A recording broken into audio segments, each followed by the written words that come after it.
మాదిరిగా చంద్రబాబు నాయుడును చేశారన్నది ప్రస్ఫుటంగా కనిపిస్తా ఉన్నా కూడా చంద్రబాబు నాయుడును రివర్స్ సుప్రీంకోర్టు తిడతా ఉన్నా ఆక్షేపిస్తా ఉన్నా కూడా చంద్రబాబు నాయుడు గారి Twitter handle, Telugu Desam party Twitter handle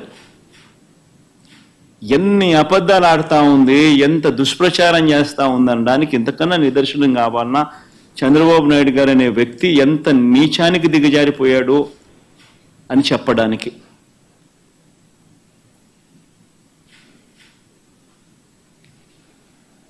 Tirumala laddu కల్తీపై సుప్రీంకోర్టు సీరియస్ అంట, మీ పాపం పండింది జగన్ అంట. ఆశ్చర్యం. ఆయన తిరుగుతూ ఉంటే, ఆయన సుప్రీంకోర్టు ఆయన తిరుగుతూ ఉంటే, ప్రజలు ఆయన తిరుగుతూ ఉంటే, అందరూ దాన్ని చూస్తూ ఉంటే, అందరూ దాన్ని రాస్తా ఉంటే ఏమాత్రం సిగ్గు ఎగ్గు లేకుండా దాన్ని కూడా వక్రీకరించాలని దాన్ని కూడా ట్విస్ట్ చేస్తూ మీ పాపం పండింది జగన్, తిరుమల లడ్డు కల్తీపై సుప్రీంకోర్టు సీరియస్.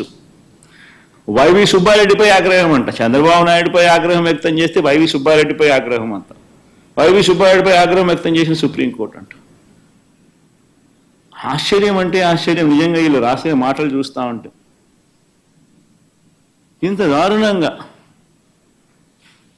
వక్రీకరిస్తూ ఈ మాదిరిగా చంద్రబాబు నాయుడు గారు అనే వ్యక్తి ఈ స్థాయికి దిగజారిపోయిన పరిస్థితులు కనిపిస్తూ ఉన్నాయి.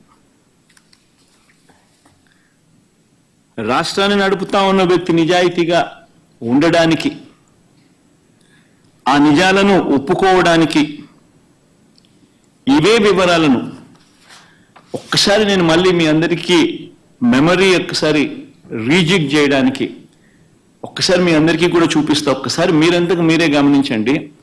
జూలై 6వ తారీఖున, జూలై 12వ తారీఖున ఏ రకంగా ఈ కంటైనర్లలో ఏ రకంగా క్వాలిటీకి లేని పరిస్థితులు వచ్చినప్పుడు ఆ కంటైనర్లను అసలు లోపలికి వెళ్ళే పరిస్థితి కూడా లేదు. యాజ్ పర్ నార్మ్స్ టీటీడీలో ఉన్న ఒక గొప్ప రోబస్ట్ పరిపాలనా వ్యవస్థ ఎంత గొప్పగా ఉంటుంది అని అంటే, క్వాలిటీ అనేది లేకపోతే అసలు వెహికల్ లోపలికి వెళ్ళే పరిస్థితి కూడా ఉండదు. అదే మాదిరిగానే జూలై 6, జూలై 12 అంటే చంద్రబాబు నాయుడు గారు సాక్షాత్తు ముఖ్యమంత్రి అయి ఉండగా వచ్చిన కంటైనర్లు ఇవి. ఆయన ముఖ్యమంత్రిగా అయి ఉండగా, ఆయన వేసిన ఈఓ అధికారిగా ఉండగా ఎంత గొప్పగా తిరుపతిలో వ్యవస్థ ఉంది అని నడిపేదాని కోసం ఇంతకుముందు మా హయాంలో 18 సార్లు ఇదే మాదిరిగానే క్వాలిటీ లేకుండా వస్తే రిజెక్ట్ చేసి పంపించాం. 2014 నుంచి 19 మధ్యలో చంద్రబాబు నాయుడు గారి హయాంలో ఆయన ముఖ్యమంత్రిగా ఉన్నప్పుడు ఇదే మాదిరిగా క్వాలిటీ లేకుండా మెటీరియల్ వచ్చినప్పుడు, క్వాలిటీ లేకుండా ట్యాంకర్లు వచ్చినప్పుడు ఆయన హయాంలో 14 సార్లు తిరిగి వెనక్కి పంపించారు. తిరుపతిలో ఒక గొప్ప వ్యవస్థ ఉంది, ఒక రోబస్ట్ ప్రక్రియ ఉంది. ఎవరైనా కూడా మెటీరియల్ తీసుకొచ్చేటప్పుడు టెండర్లలో ఎవరైతే ఈ టెండరింగ్ ప్రొసీజర్ ప్రకారం ఈ టెండర్లలో పార్టిసిపేట్ చేస్తారు, ఆ ప్రీ క్వాలిఫికేషన్ క్రైటీరియా కూడా కొత్తగా వచ్చినట్టు కాదు, ఎప్పటి నుంచో ఉండేటివి, పాతవే.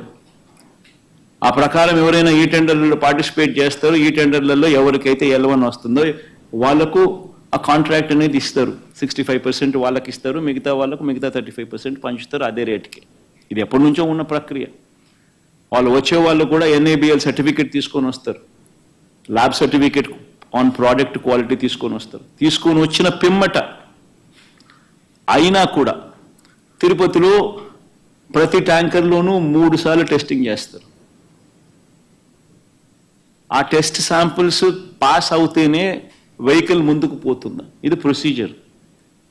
ఇప్పటికి ఎన్నోసార్లు ఈ ప్రొసీజర్ గురించి కూడా చెప్పడం జరిగింది, మళ్ళీ గుర్తు చేస్తా ఉన్నా.